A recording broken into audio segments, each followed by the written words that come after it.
Thanks everyone for joining us back at the Project Censored radio show. We're very glad right now to be joined by Alan MacLeod, who's a senior staff writer for Mint Press News.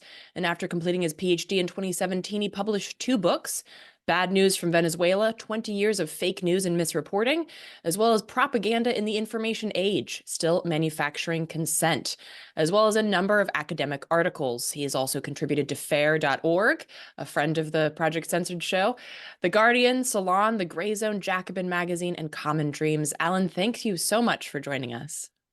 It's great to be back with you. How are you? I'm hanging in there. And I wanted to start off today. I mean, there's always so much to talk to you about, but I wanted to start off today with just a straight up case of censorship against you, which seems to be a bit of a new step because in the past you have been on the receiving end of a lot of shadow banning.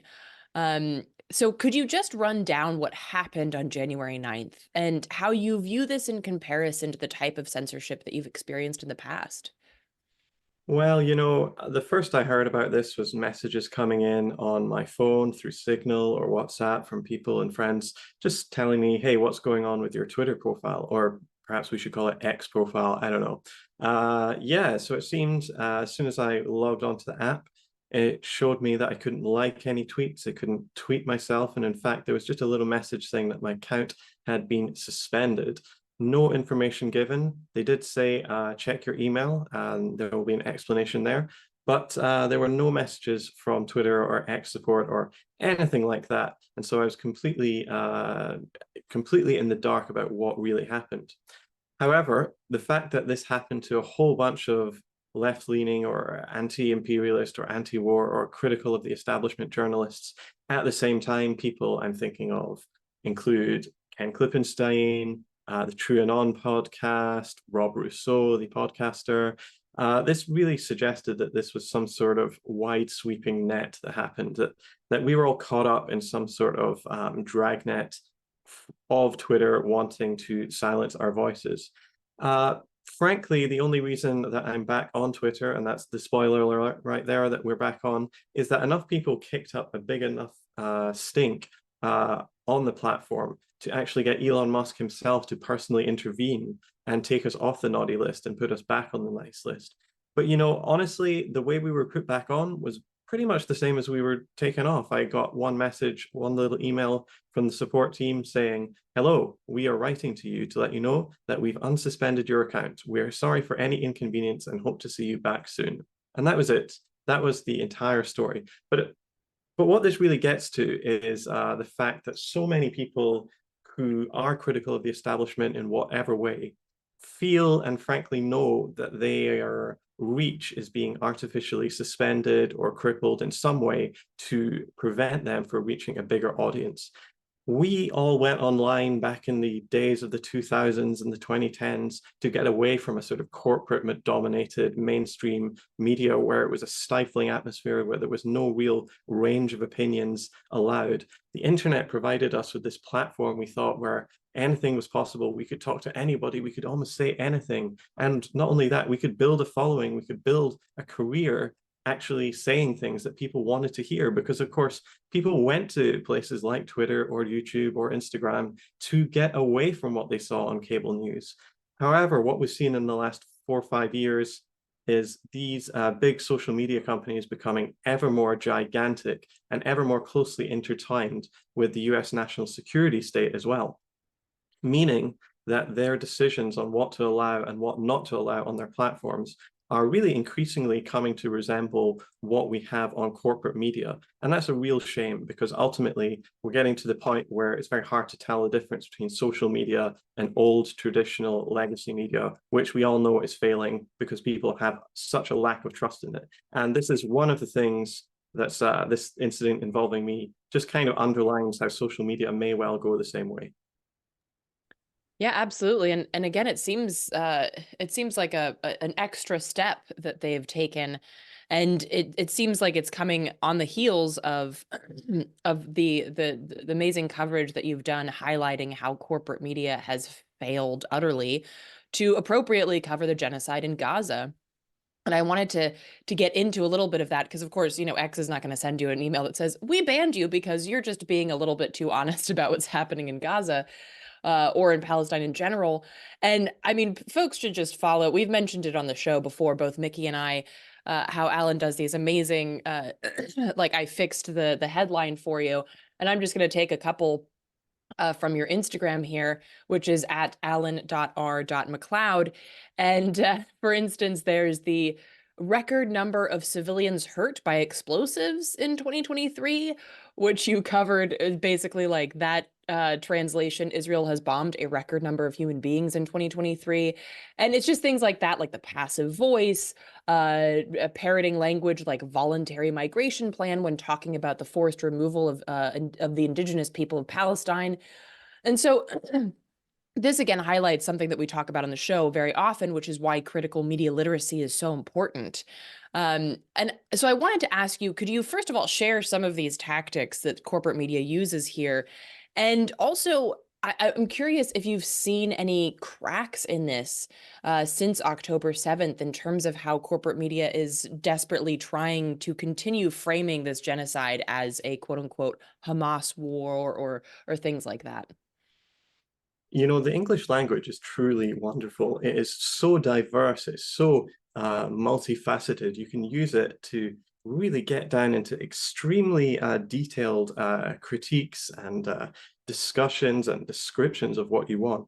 But there's also always the way of hiding that as well. And one way that journalists in particular love to hide responsibility is the use of this passive voice. And what that means is, instead of saying, I killed you, we could say, she was killed.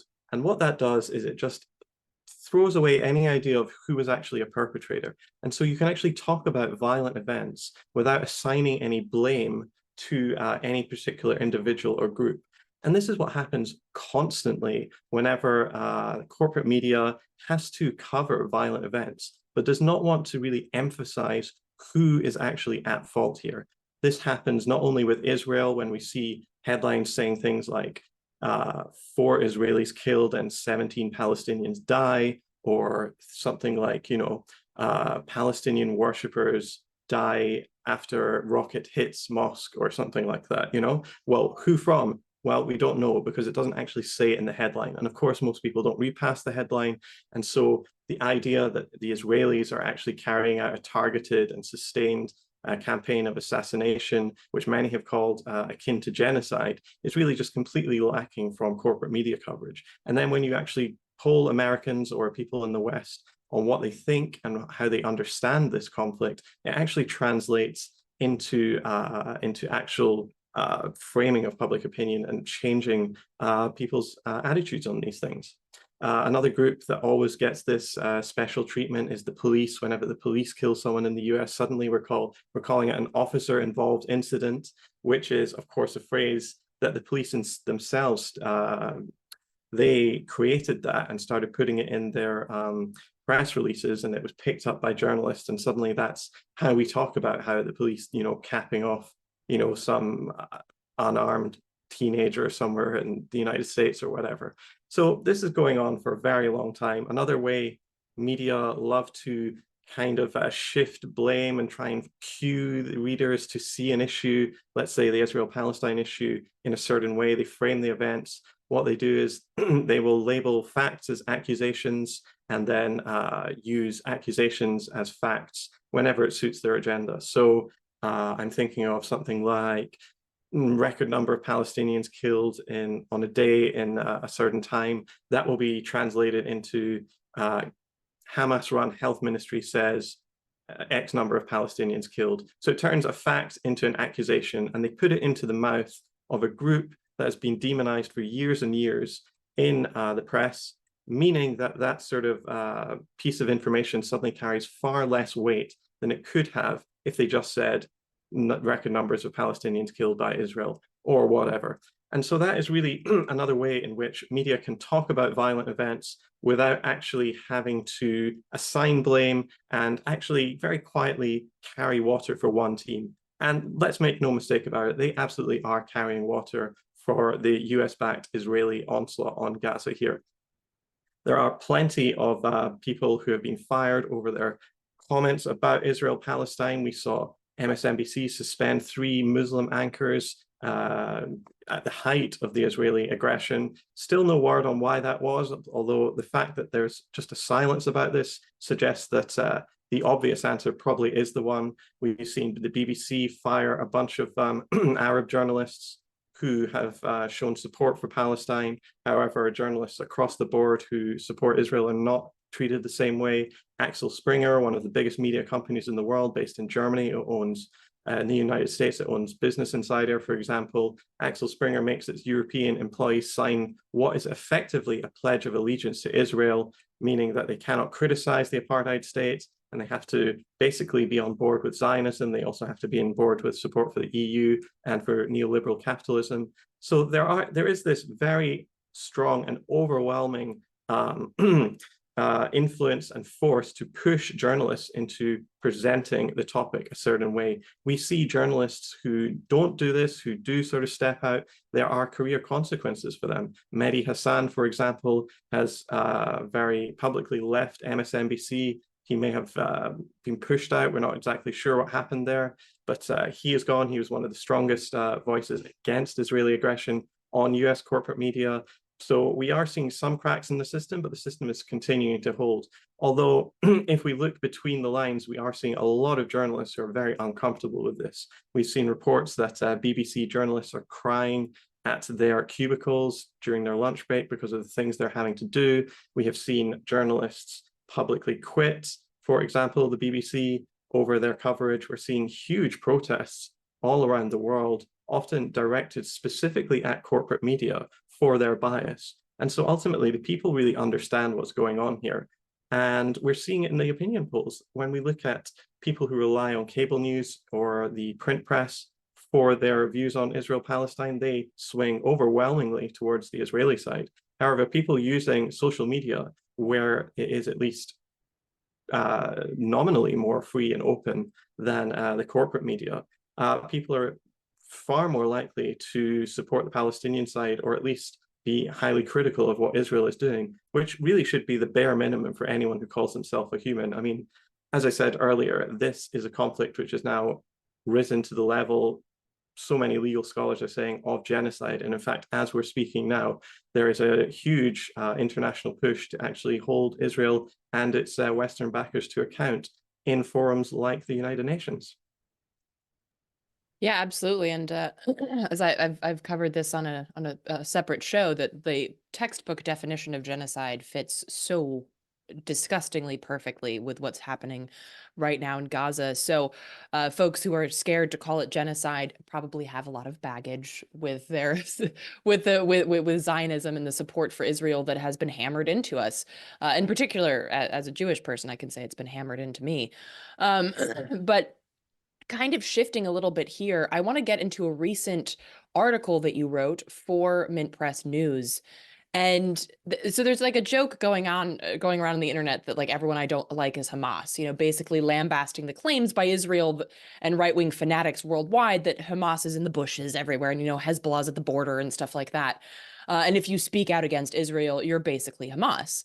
But like many jokes, there's a kernel of truth to this absurdity. And as you point out in your article, in the days after October 7th, several mouthpieces for U.S. imperialist violence basically said that it was Iran's fault because it was Iran-backed Hamas. And you describe this shadow organization united against nuclear Iran as, quote, a group led by neoconservative hawks with close ties to U.S. and Israeli intelligence that are trying to paint a picture where Iran is backing both Hamas and Hezbollah in an effort to, you know, basically take over the world, which is hilarious because that's what the U.S. is trying to do.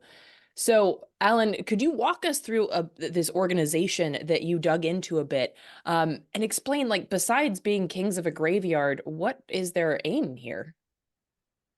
Sure, the organization is called United Against Nuclear Iran. And I think the best way to look at them is a kind of modern version of the sort of 90s and 2000s neocon organizations that really ruled Washington, D.C. and pushed the United States into wars with Afghanistan, Iraq, and all the other countries that came after that as well.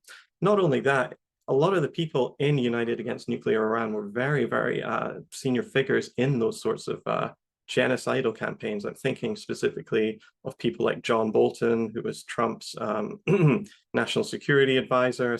He was the U.S. the U.S. ambassador to the United Nations at the time of the Iraq War. People like Jeb Bush, the governor of Florida. He was the brother of George W. Bush, the president, of course.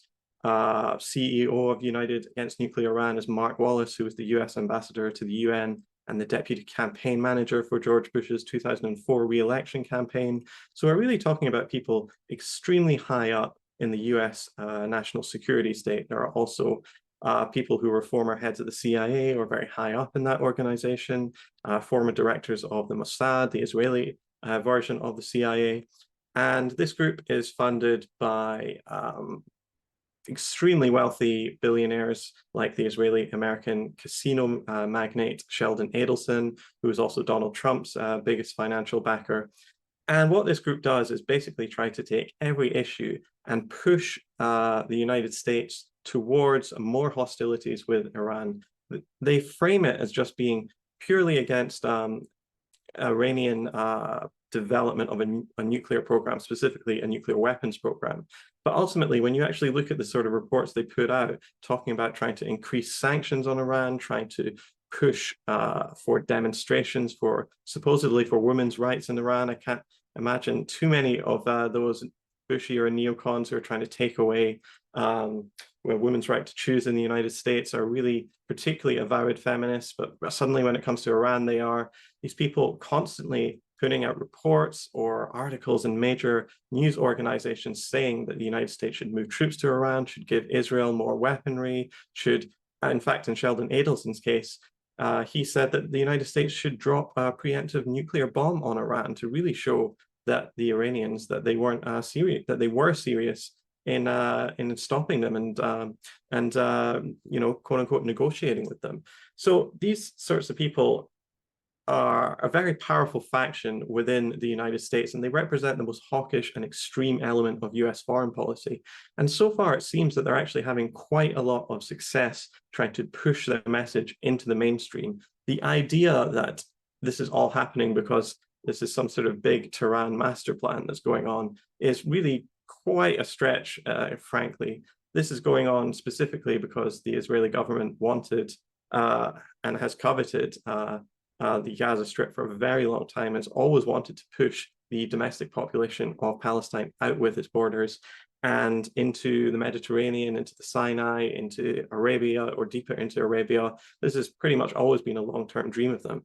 And of course, there's a long-term dream of so many people like John Bolton, who wakes up every day and thinks about new ways on how the United States can bomb Iran. And then, that's what he does. That's his life's purpose. And so this group right now is having a lot of effect in the United States. As I said, they've got people in many of the most important organizations in Washington, D.C. And it's very important that the public actually knows what this group is doing specifically so we can organize against it, and we can at least be cognizant of the fact that these people are not neutral actors, and they have a real important and very devastating and untrustworthy agenda that we should really all be aware of.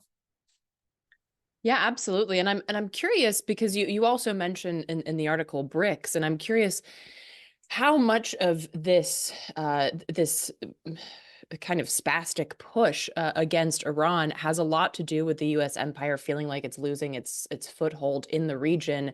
And the only way that the US knows how to regain anything is to use violence. So how much do you think is related to that BRICS and the rise of this multipolar world against just the US superpower? Yeah, well, more than a decade ago, the Obama administration now, yeah, it is more than a decade ago, really. Wow. They organized what they called a pivot to Asia, which meant drawing American troops away from the Middle East and towards East Asia, specifically to try and encircle China.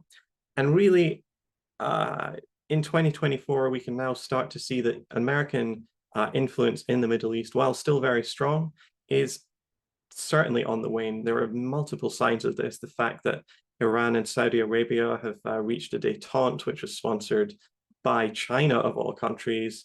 The fact that Saudi Arabia's onslaught against the so-called Houthi movement in Yemen hasn't worked. The fact that the United States, despite spending billions of dollars on it, has not been able to dislodge the government of Bashar al-Assad in Syria. It does seem like the United States is starting to lose its clout in the Middle East. Obviously, China's rise economically has caused another set of problems for the United States. And so, yeah, the US has, of course, since 1979 and the Iranian Revolution, been trying to overthrow that particular government. They've come relatively close on some occasions, but it does seem that Iran might have weathered the storm, so to speak. They were under intense economic pressure in the 2010s and also during the COVID pandemic. But now with Iran really developing stronger economic ties to its neighbors and particularly to China, it seems that this sort of real acute pain that the United States was able to do by turning those economic screws on Iran may well not be able to be achieved in the future. And part of this, as you mentioned before, is Iran's entry into BRICS, this economic bloc of global South countries. BRICS stands for Brazil, Russia, India, China, South Africa, but is now expanded to more than 10 countries, including some of Iran's neighbors like the United Arab Emirates, which is very interesting that Iran is now going to be in an economic union, so to speak, with countries that it was previously really quite hostile with. And so this does bode well for the future of the Middle East. The United States, of course, is not happy about this. Of course, it assassinated the Iranian general and statesman Qasem Soleimani while he was in Iraq for peace talks with the Saudi government, which have now concluded with détente, as I mentioned before.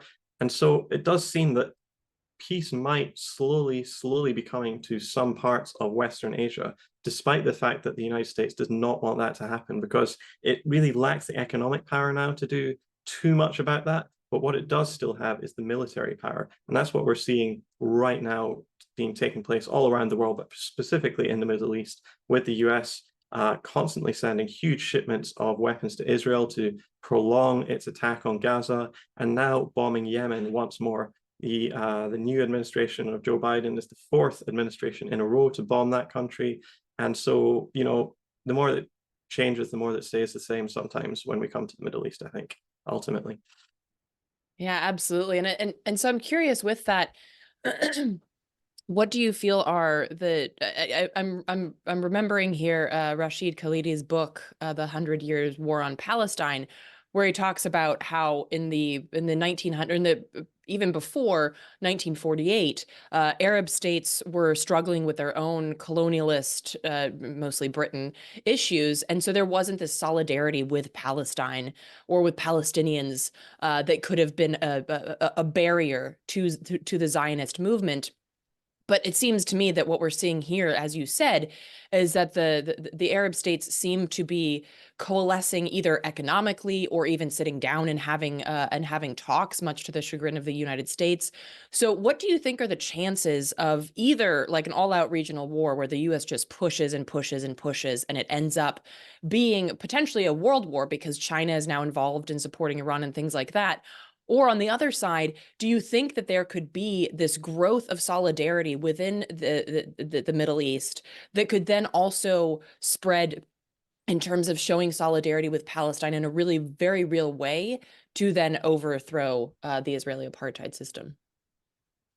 Well, that's the $64 billion question you've asked me there. Yeah, I guess the most likely scenario for like an all-out world war would be triggered by Iran. But, you know, when you look at the history of the United States, the US tends to only attack completely defenseless countries.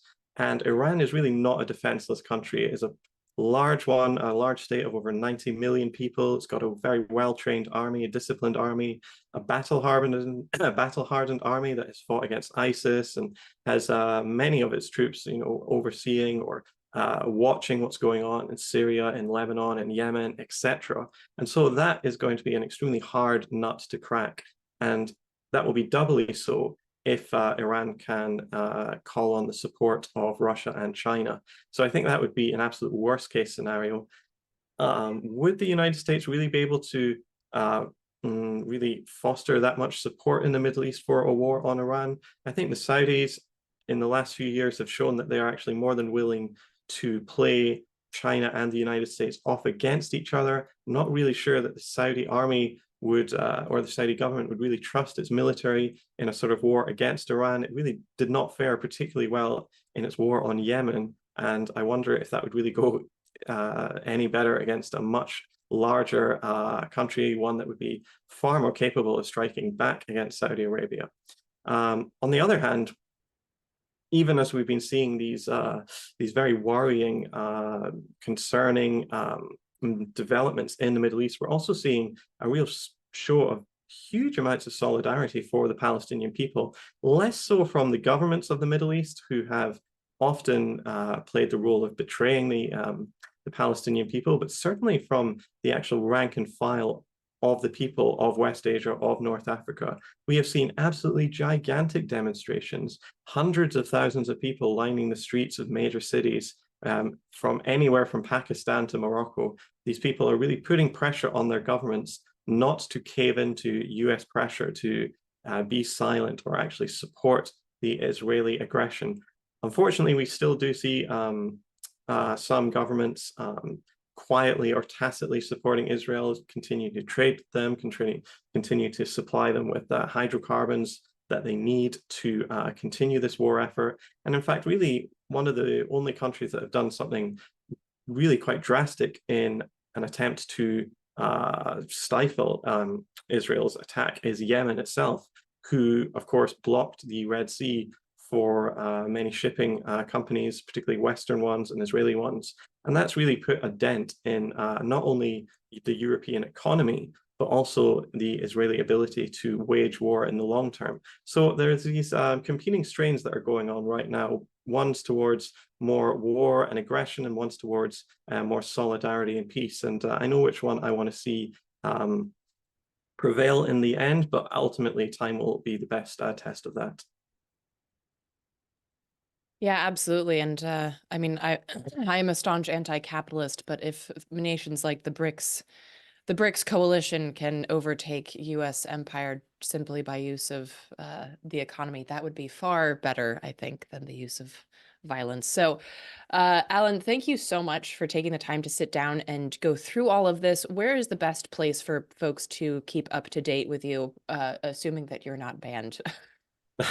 Well, I publish all my articles or podcasts at mintpressnews.com, so you could go there, check out, and bookmark that page.